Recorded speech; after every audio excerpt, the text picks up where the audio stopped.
Good? Man, I don't know about y'all, but it has been a whirlwind this morning, and I am very, very glad to take a pause and be here with all of you and to talk a little bit about what we're doing at ARDC. So to talk a little bit about what we're going to do today, first we'll do some introductions.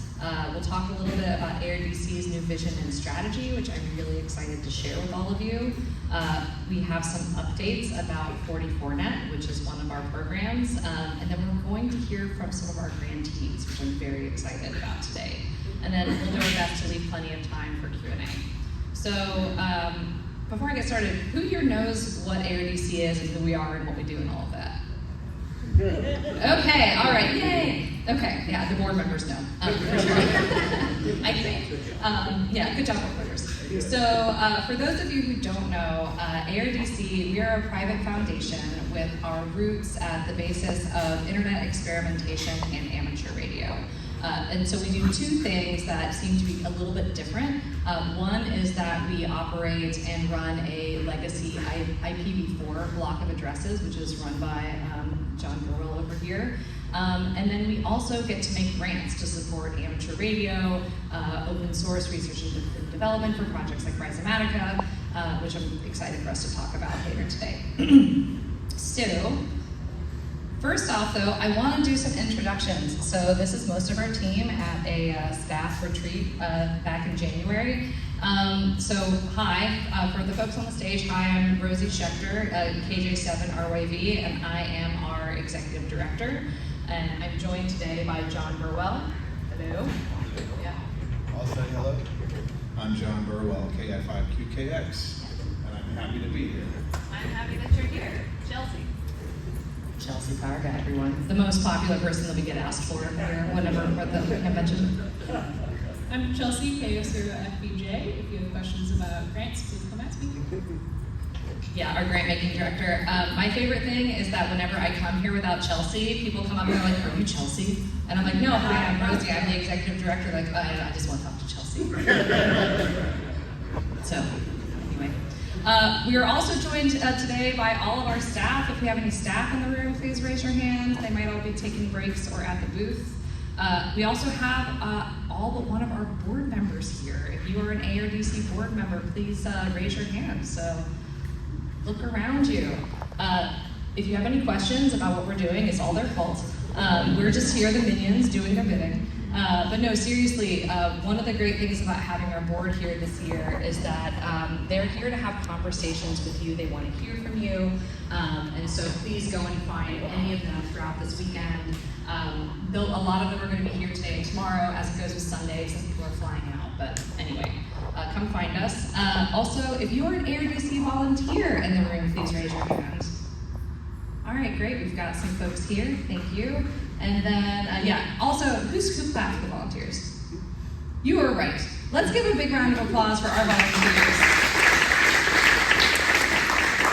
We are so lucky to work with passionate, dedicated people all of the time. We could not do the work we do at ARDC without our volunteers, so thank you all very much. Grantees. If you're a grantee, of course, raise your hand. Hello. Welcome. Awesome. So, as the executive director, I've been here for almost 5 years. It'll be 5 years in July.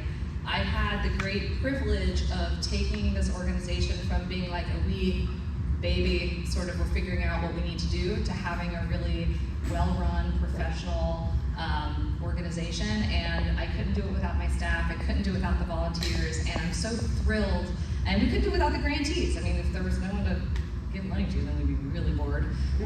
But we have this great community that we're building, and I'm so happy to be able to see it grow. So, with that, I'm going to jump in.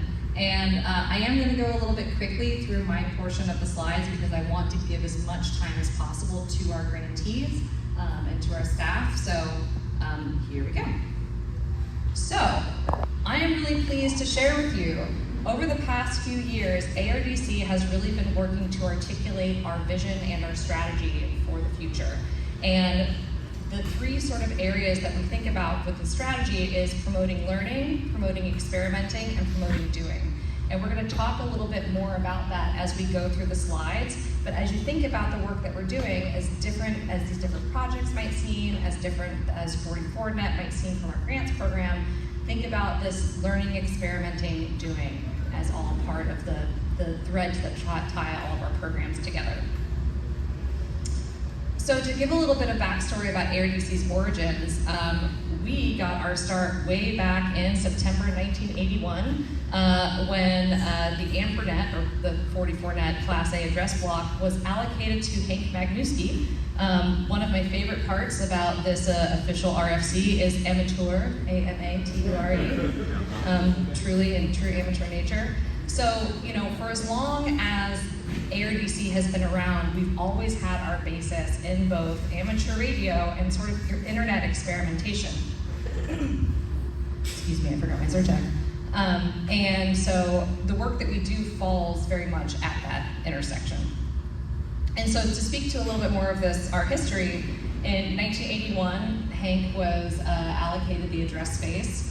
In about 2011, we formed ARDC to sort of be the trustee of the address space, knowing that we wanted to make sure it was always used for charitable purposes. It made sense to have this valuable asset, something that was run by a nonprofit. In 2019, we did decide, or the board of directors at the time did decide, to sell a quarter of those IP addresses, which became the basis for our endowment. And we use that endowment to continue to fund our grants and our staff and our programs to this day. And you can look at our 990s from the past few years if you want to take a look at any of our sort of financial strategy and expenditures. In 2019, also very shortly after these addresses were sold, we had the sudden passing of our founder, Brian Cantor, WB6CYT. And that was very sad and caused our board of directors to really have to jump into gear and figure out where all the keys to the castle was. And it was at that point that they decided, okay, we actually need a staff of people to run this organization. And so that's where I come in and where our staff comes in and what we've been doing since about 2020. So ARDC has had this mission on our website, shared publicly for a really long time. To support, promote, and enhance digital communication and broader communication science and technology, to promote amateur radio, scientific research, experimentation, education, development, open access, and innovation in information and communication technology. It is a mouthful. And one of the questions that we've been asking ourselves for the past few years, and the questions that we've been getting from the public, are like, but why though? To what end? Like, what does all of this mean? And to give a little bit more context about this, when you are a private foundation, it's important to have a mission that's relatively broad, because that allows you to do all kinds of different things. If we said that we were only going to do amateur radio, we could only do strictly amateur radio, and this gives us a lot of freedom to do a lot more. So again, philosophical, practical questions. What do we mean by digital communications? Digital communications is really broad. It includes your cell phone, it includes a digital calendar. We don't really do cell phones and calendars, so what do we do? Also, why open source? Anyone who has engaged with our organization knows that open source is really important to us. So why is it that it is? And also, how does all of that relate to amateur radio? And again, what are we really trying to do here anyway? And so for a number of years, we got to work on creating this vision statement, this idea of what is the vision that we are trying to create for not only the future of our organization, but for the future of amateur radio and digital communications more generally. So very proud to present this to y'all. What we want to see is a thriving global community of learners, experimenters, and contributors advancing freedom with open source communication and information technology. So we'll take a minute, we'll walk through every part of this. So first, thriving global community. The 44Net is an international resource. We are based in the United States, but we believe in international goodwill. It's a key part of Part 97. It's something that all of us feel very passionately about, and so it's something that we aim to build. We want to cross borders, etc. Learners, experimenters, and contributors. We believe that everybody has the right to learn, experiment, and contribute to collaboratively and peacefully building the technologies and communities that they wish to see in the world. And as you can imagine, when it comes to a statement like this, we really thought about these words really hard. Learners, we believe that anybody of any age is a learner. Anybody has the opportunity to get their hands dirty with something, learn a new skill. Those are the kinds of people that we want to support. We also want to support people who are doing sort of experimental work. Maybe you don't know the outcome of some, experiment that you're going to do. We want to be able to work with experimenters because that's where we get these really great ideas from. And then contributors or doers, these are people who actually take all of this and then bring it back into practice every single day, right?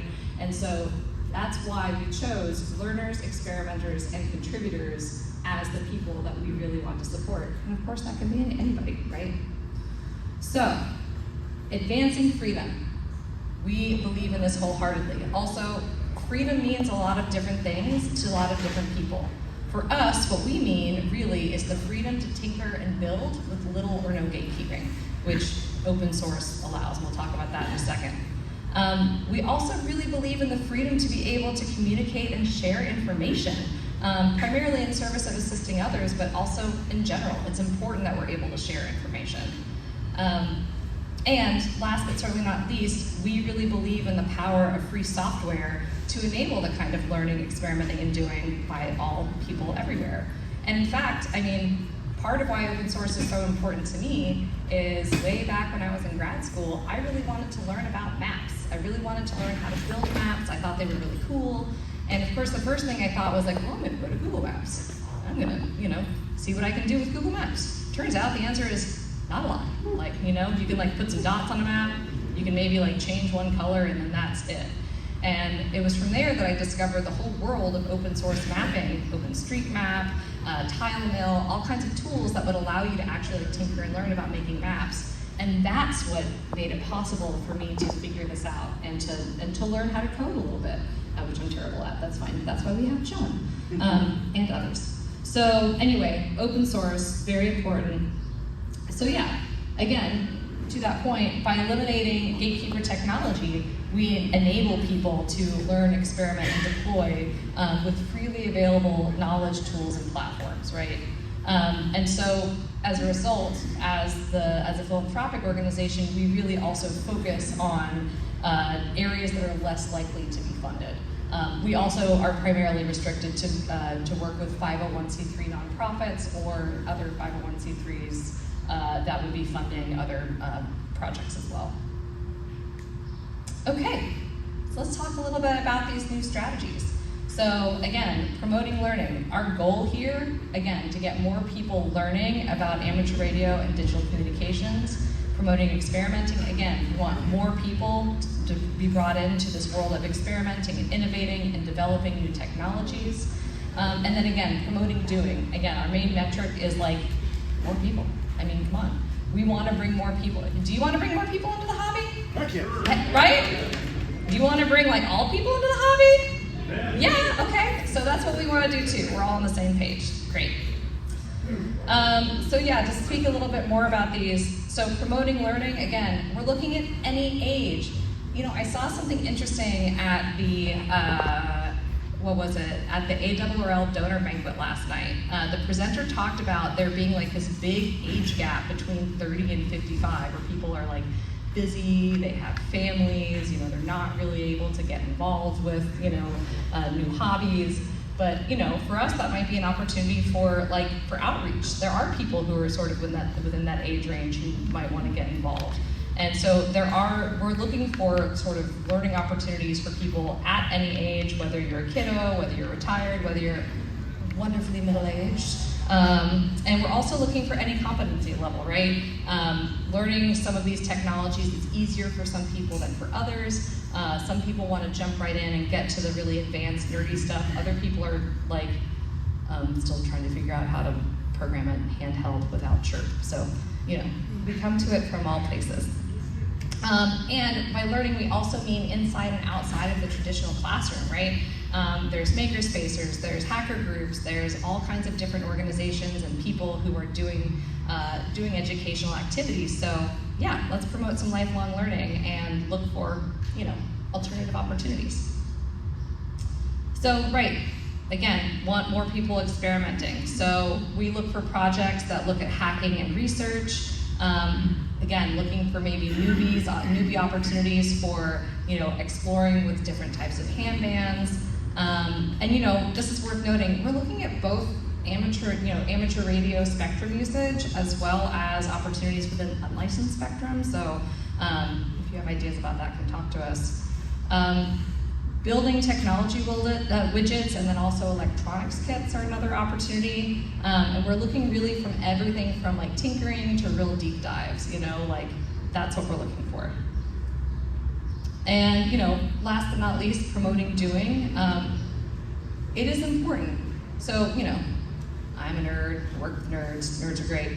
And it's really cool to be building new things, right? But if those cool new things are not usable or of social benefit, then they're cool, but they might not be as useful as something that is. So we look for projects like R&D projects that do have real world impact, and we want to see people using things out in the world. So this is one of the reasons why we still support amateur radio clubs, people who are actually like learning how to use amateur radio and then bringing it out into their communities. That's really important to us. As part of that, by actually using these tools and using them out in the world, then that helps with a really great feedback loop, right? That's also where opportunities for innovation occur. I'm not going to go on my own rant about user research and ham radio, but I think that there's a lot of opportunities to make some of these things easier to use, which will, again, get more people doing with the hobby. Also, spectrum, like we were saying, we've got to use it or lose it. I mean, this is something that we all know. So this includes, again, amateur radio, lightly licensed, unlicensed, and non-commercial spectrum, as well as wireline. Right, so some of the things that we do relate to amateur radio. Some of the things that we do are at the intersection of amateur radio and digital communications. And as you can see, like we talked about earlier, digital communications is very, very big, and we are, even though we are lucky to have, a decently sized endowment, we're actually pretty small in the world of private foundations. So, we're not like a limitless supply of funding, and our goal is to really be around for a long time. Like, we are here for longevity. We want to be able to support this for the foreseeable future. So we can't fund everything. So what can we fund? What are we looking for? We are looking for like ham plus hacker stuff. I know that this is an area of interest for some friends of ours in the audience. We are also looking at unlicensed spectrum, again, like thinking about projects that might work sort of in that arena, as well as doing some experimentation with and education with 44net. So John's going to talk a little bit about that in a second. So in addition to everything that I just talked about, to sort of name some other things that we care about. One, no gatekeeper technologies. I don't think that we ever would fund something that wasn't open source for this reason. We want for people to be able to take the things that we use, take the things that we fund, and to be able to use them and experiment with them and build upon them. If you're making open source curriculum, why do we like it to be open source? So that somebody else can take it and add to it and then share it back out into the world. And when we have things that have closed copyright licenses or patents, that's not something that we can do. So very important to us that we work with open source technologies and projects. We also seek to have, again, a broad impact. We want to see our projects serve as wide of a group as possible. Of course, we recognize that some of these smaller, especially educational projects, might really only affect a small community, but also if there's an opportunity for outreach and for the effects of that to ripple outward, those are the kinds of things that we're looking for. Again, we look for things that are not likely to be funded otherwise, because let's face it, there's not a lot that's funding our particular area, and again, not just wireless. So Right. So that's a bit about our strategy. Following our strategy and all of that work around our vision and our promoting learning, experimenting, and doing, we also asked ourselves, okay, given all of this, what are the areas that we want to fund the most? And so we identified sort of these 3 different areas. One, of course, is research and development. We are looking for some low-cost, open solutions like codecs, SDR transmitters. I mean, the SDR sort of receivers are really great. Wouldn't it be cool if you could like plug in something in an antenna and actually be able to transmit? As well as some improved modulation techniques. Also, space-based communications. Turns out people are trying to go to space, you know? And it also turns out that kids are also really interested in learning about space. Amateur radio and related technologies provide an amazing opportunity for people and kids to adults to actually learn about these technologies. So we are looking for opportunities to fund those kinds of projects as well. And open source education. Again, filling the gap in amateur radio and digital communication resources. There's a lot out there, and there's also a lot of room for improvement. I love the idea of seeing some curriculum again that can be adopted at different schools, that can be built upon. So we're looking to fund open source educational materials. We might even end up producing some of them ourselves.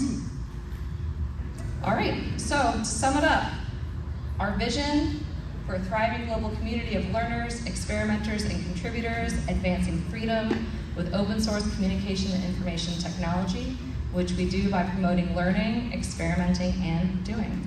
So with that, enough about me. I want to talk a little bit about the programs that we're doing, and then we can pass it over to our grantees. So thank you very much.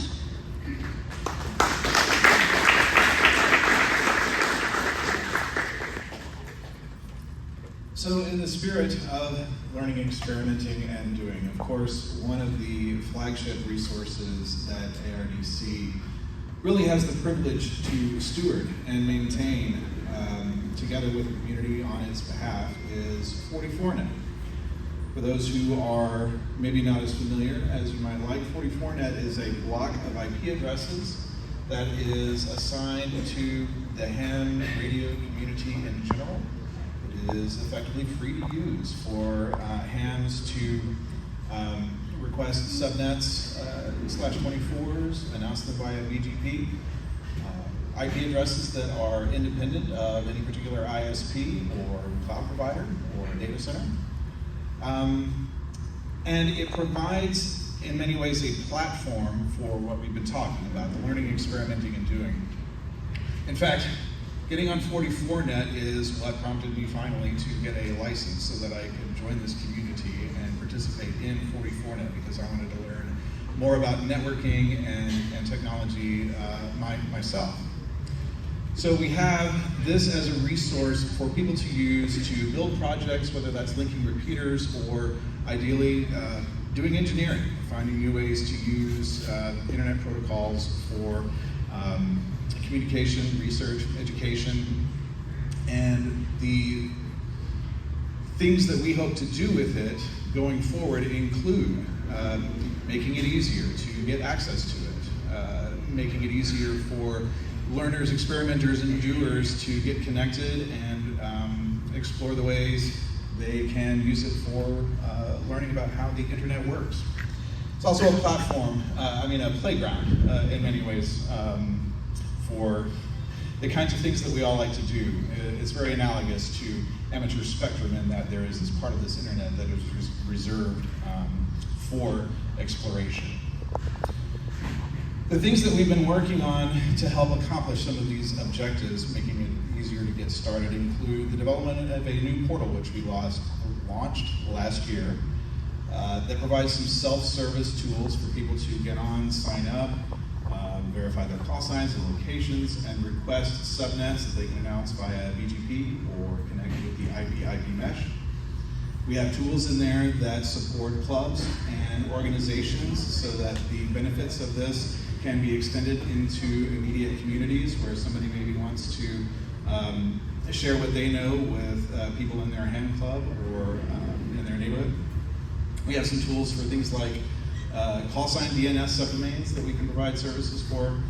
And there's more of that kind of thing that we hope to do in the future as well, right? So that you have easy access to tools that you still need to learn how to use, but there aren't unnecessary obstacles to getting involved so that you can explore.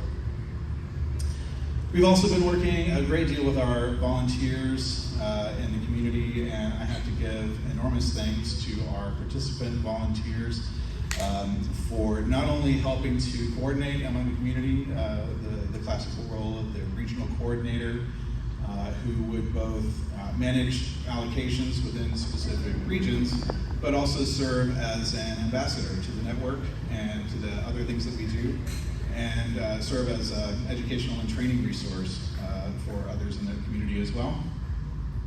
We also have our technical advisory committee, which is all volunteers from the community, who have been working now very in a focused way to get launched a new project to allow connection to 44net via WireGuard VPN, which again, we are hoping to use this as lowering a barrier to entry so that people can get involved without having to know about BGP. They can learn about BGP as they go, for example. And then in terms of education, we recognize that the documentation, the stuff that is available on our wiki, is well due for an update.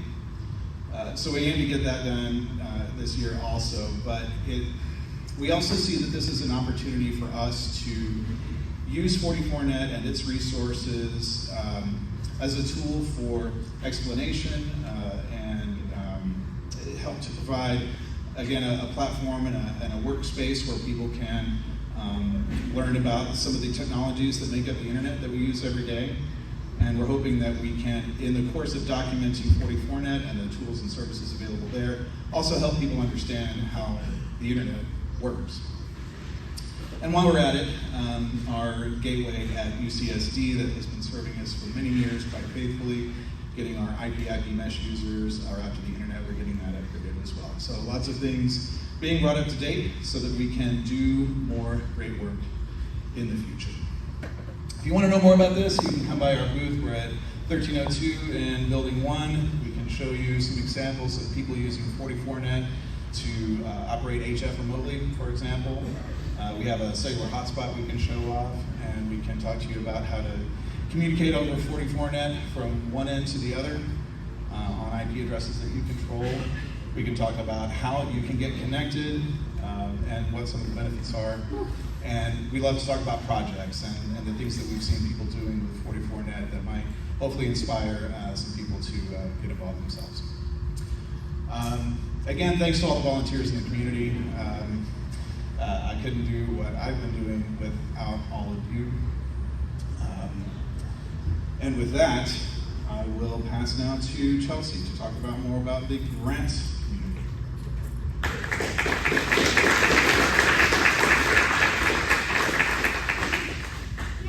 Really just here to kind of kick off hearing from our grantees, and really what I hope you all will take away from this is both examples of the kinds of things that we're funding, the kinds of projects you could consider launching in your own communities, but also if you're not quite ready to do that, they themselves have some volunteering opportunities that you might be able to get involved with. So let's see, let's go ahead and invite up our folks from Case Amateur Radio Club.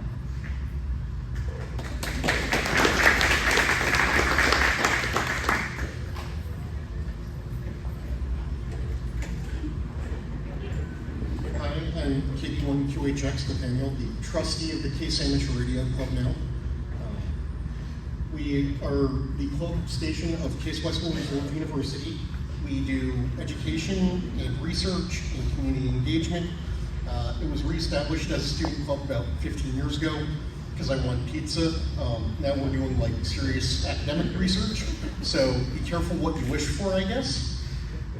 But right now, we have gotten ARDC funding for a few different things, one of which is support for senior projects in mostly electrical engineering. We did have to tell our faculty advisory, you can't take half the class as advisees, not recommended.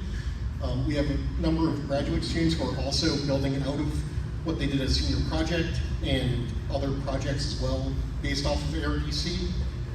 To try and build on that, including research with the recent eclipse that went over Cleveland. We had a senior project that turned into a master's project that now is a whole bunch of open source space data. That we have also done curricular integration with the School of Engineering, Electrical Engineering. We brought up some of the civil engineering students to look at our towers because they were more interesting than the textbook seemed to indicate it should be before we got them into replacement mode. So showed civil engineers, this is what you could end up with. We also did a writing class. So if you have questions about amateur radio at collegiate level, a number of us are going to be at the Aero Collegiate booth. A number of us are at HamSci booth because we've been involved with HamSci as well. We also have a flea market stall where we have discovered that every year there's more stuff that is in the back closet that can be removed. But it's been great to get money from ARDC to help with the senior projects to get students experimenting, open up the door to, hey, you want to try that thing with NASA? Sure, we'll work on that. And that's one that I'm hoping will actually come to fruition this year is a digital communication project with our local NASA site, because it turns out it could work. So.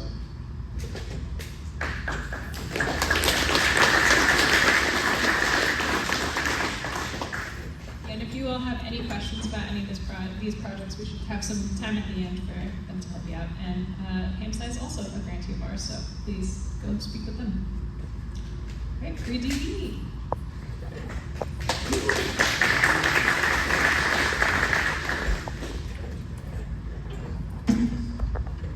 Hi, I'm Munir, K6AQ, going to talk to you a little bit about FreeDV. So, for those of you not familiar with what FreeDV is, basically it's a free open source digital voice mode, primarily on HF. So think something like DMR or D-Star, for example. But the nice thing about FreeDV, though, is that there's no patents involved and it's all open source. And this is really important because a lot of the state-of-the-art that we've been doing with digital voice in the past has all been basically gatekept by a company called DVSI.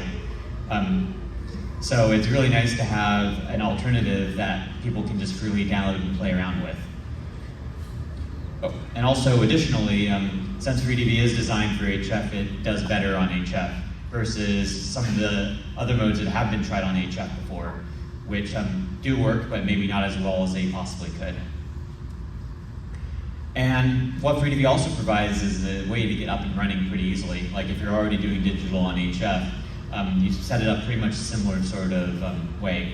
And as you can see on the slide, we basically have a spotting service as well called FreeDV Reporter, so you can see what's going on FreeDV at any given time of day and be able to find contacts that way as well. So what have we been doing for the last year? Basically, we came out with a new FreeDV mode called Radio Autoencoder. So the nice thing about Radio Autoencoder is we use a lot of machine learning type of techniques to dramatically improve the audio quality and robustness of FreeDV. We've gotten it working down to about -5 in signal and noise ratio. And let me see, hopefully this works. I can see if I can try to play it. Try to play a demo of this. So first I'm going to play basically a little bit of the single sideband to show you what we're working with. We don't have the audio hooked up. Oh, sorry. Sorry.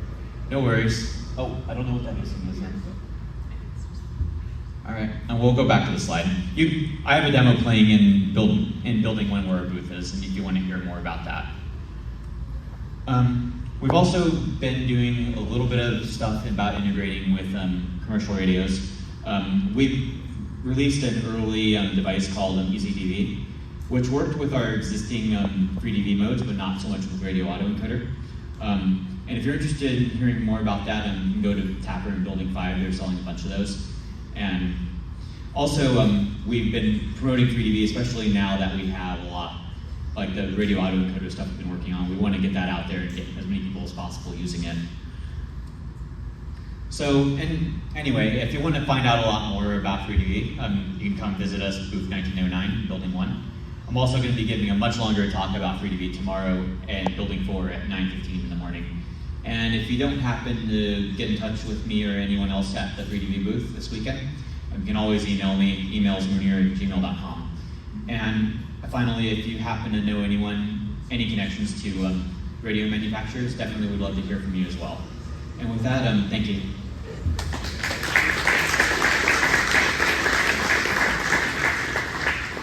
Great teaser. If you want to see that demo, you have to go track them down.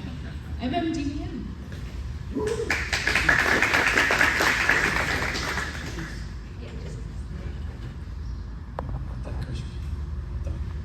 MMDVM, it's multi-mode digital voice modem.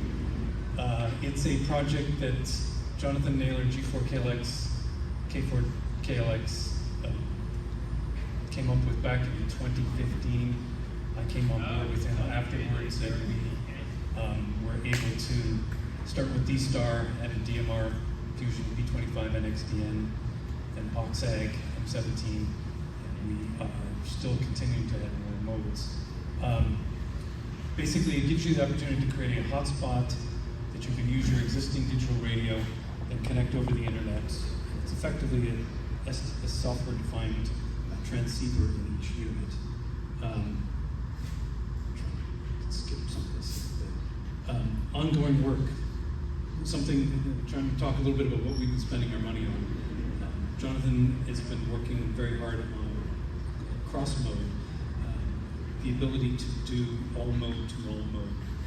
I've been doing the hardware and some of the firmware. He's been doing most of the rest of the software. We've got a prototype in the booth that we can show the hardware that we're going to do the cross mode. It has both the DVSI chip on it because we just can't get away from it, in addition to a high-end ARM processor to do all the other modes that we can, like codec 2, or like original phase 1 and B25. We're also showing off Jonathan's new software and on my hardware of the new TNC, which is what we're calling a 38.4 KISS TNC that's based on the modulation work that he did for DMR, and so we're using current FEC and current modulation to get higher speeds. Ongoing work, continuing with the cross mode maybe this year. And we want to talk about getting the AMB server to allow you to have centralized transcoding and cross-coding to allow people to get in on one mode and out on another. Other things we're working on. We're putting a lot of time and effort in the MMDVM project and the wrapping software that goes with MMDVM to modernize it so that all inter-process communication is MQTT based. It's going to save us a lot of time and effort on coding. It's going to make a huge performance difference. We're running our firmware on old ST processors that have old board support packages that are no longer supported, so we're moving that all over to allow us to use the current technologies for ST parts. And I know, Rosie, you mentioned IQ. We're doing this board here, which I didn't bring with me, but it's in the booth. It's designed to be a very low-cost SDR transceiver module that will allow us to do all of MMDVM nodes on that, adding DPMR, Tetra, and traditionally the hotspots have not included FM, so we want to do FM, which will be regular FM, or Echolink, or All-Star Link. And this is all being done on one of two new RF chips that are IQ based. And come see us over in the booth, 2805, across from HRD. And we're continuing to try to make good use of our grant money to pay Jonathan to work almost full time on this, getting great results, massive amounts of open source. When you did ask about accessibility, we think we're over 150,000 amateurs using MMDVM. So it continues to grow.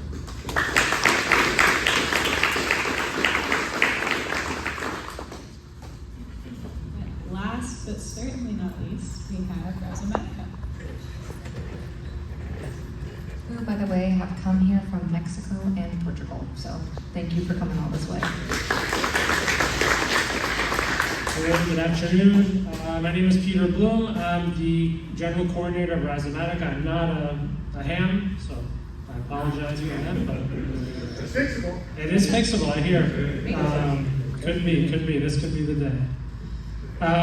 Yes, I'm going to present a bit about who we are. So I guess if you have the amateur radio side and the digital communication side, we're a nice fusion of those two, but I would say more on the digital communication side and more on the doing and as well as experimenting and building side as well. So we're a U.S. nonprofit. We've been around for some years. Essentially, we work around the world with communities who live maybe very far away from a city or electricity or communications infrastructure, and who want to change that and want to do something about that from the community level. We've had many different projects over the years. One of our largest projects is actually working on cellular technology and making that available and able for people in communities to actually build their own cellular networks. Our biggest project of that is actually in Mexico. It's been going since about 2012. And then in 2017, we teamed up with my colleague here, Rafael, who is a ham, from Brazil. We were basically finding communities, mainly in the Amazon and in other places we were working, where it actually wasn't feasible to set up an open source cellular network, and where the population densities were quite low and the areas were quite large. And we also found that a lot of those communities were already using HF radio, not necessarily as hams, but just using the radios and the propagation of those radios to be able to talk over these very, very huge areas. So we embarked at that point on this project called Hermes, which is an attempt by us to make it much easier for people to use HF, shortwave, to do digital communication. We have projects, like I said, all over the world on Hermes specifically. Kind of the roots, like I said, are in the Amazon. We worked a lot with, and continue to work quite a bit with, folks in Brazil, and most of the development team is actually based in Brazil. Ecuador and Amazon as well. We had a project last year we'll see what happens with their funding. Central African Republic, as well as fishermen in Bangladesh. So this technology is being used in many, many different contexts around the world. So I'm going to tell you a bit more about what the Hermes project is. We got very lucky in that ARDC were able to expand the footprint of their booth, and we're now at their booth right across the way from their booth. So if you want to come visit and see a demo of Hermes, we'll be there demoing that. But basically, Hermes is a full stack digital HF system that supports voice and data communication. So what are we really adding? Basically, we're adding a front end, making it easier for people to actually engage with the radio to send the digital information that they want to send. This could be photos, GPS coordinates, emails, texts, chats. Really trying to create an experience for people that are outside of other communication options to be able to essentially use the internet or parts of the internet or digital communication to be in touch. Whether that's just contacting loved ones who are in the city, or whether it's more like mission critical things. So I was telling you a bit about it. We have this project in Bangladesh with fishermen. This is boats that go out 200 kilometers off the coast and have no other communication option. These boats were basically being attacked by pirates or encountering storms. So they can now, thanks to our project, send an SOS with a GPS point, and we can then route that to an SMS that someone back at the port facility can use. They can also radio for help, because we also installed a radio in the port. So these are kind of some of the things that are going on, and some of the uses for this. So we are a grantee of ARDC, and we are also firm believers and advocates for free software and open source software. All of our work always has been completely open source, and that's no different with the Hermes project. So it's free to download, it's free to use. We have a pretty restrictive license on it just to ensure that it stays that way. And then one of the big projects that we have inside of Hermes is Mercury. So Mercury is a software modem. What we're aiming for, and for which ARDC has been helping us over the last 3-4 years, is to essentially create a VARA drop-in replacement that's open source.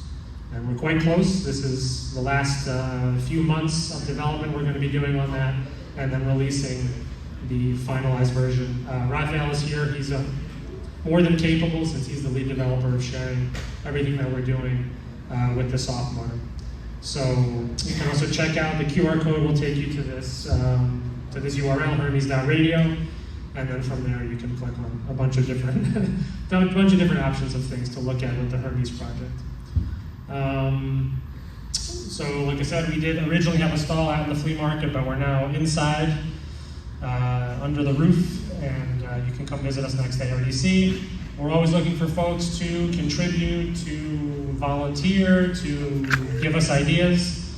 You can join our mailing list. This QR code that's here will take you to the landing page for the mailing list if you want to be kept up to date on the work that we're doing, or you can email myself or Raphael at these email addresses here. And just before I close, I'd like to thank ARDC really for existing. As you can tell, we do these projects around the world, and we are able to get funding to do implementations much of the time, but actually doing the development is very, very difficult. As a nonprofit organization, as an organization developing technology for some of the poorest and most marginalized people, it's very difficult in the funding world to find people that are willing to pay for that and are willing to support that long term. And we always kind of say that sort of ARDC was sent from heaven, or the ionosphere, or something like that. But basically, something that we didn't expect to exist, and we were really struggling to move this project forward. Like I said, started in 2017, and we got a fairly large prize from the Mozilla Foundation to work on it. But after that, it was sort of like, oh, you guys want to do R&D? No. Go implement. Go put it in the jungle. Go put it here. Go put it there. That's what funders were interested in. And then we found ARDC, and it's been a major, major contribution to our ability to continue developing this technology. So thank you so much.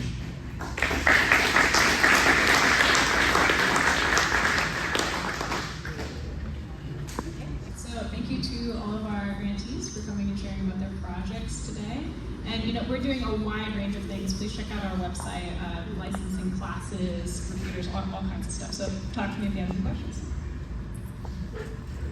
All right, this is amazing. I was like, oh, we're going to end early for questions. No, we're going to end right on time. So you, like we mentioned before, please come and join in with us. You can get experimenting with 44net. You can get IPv4 addresses at our booth today. Yes, you, a ham, you can have IPv4 addresses for free. Come see us. You can also learn and do by, as Chelsea mentioned, get involved with our grantee activities. Like, you can apply for a grant, but you don't have to be a grantee to get involved. There's all kinds of things that you can do. So, as we mentioned, come talk to us. We were in booth number 1302. That's now where Rhizomatica is, so they can get out of the sun. We are now right across the way in 1201 and 1202. Airsupply.us unfortunately couldn't be here this year, and I want to give them a big shout out and thank you for being so generous to let us use their booth for this year only. So, right, and if you want to get in touch with us, giving at ARDC.net goes to Chelsea and the grants team. And for 44net and other general inquiries, contact at ARDC.net will get to us as well. Also, any questions about any of our activities? Every year we put together an annual report. It's all on our website, and so you can go and check it out anytime. This QR code should take you right there. So yeah, more basic and general information can be found in that report and anywhere on our website. So, all right, thank you. And with that, we're going to turn things over to Q&A for our grantees. But yeah, thank you all so much for coming to chat with us today. Oh, and thank you for our grantees, of course, for presenting. Thank you for getting up here. All right, so I see one question right over here. You mentioned Geo. Near and dear to my heart. Do you have any inside information? Is there a project going?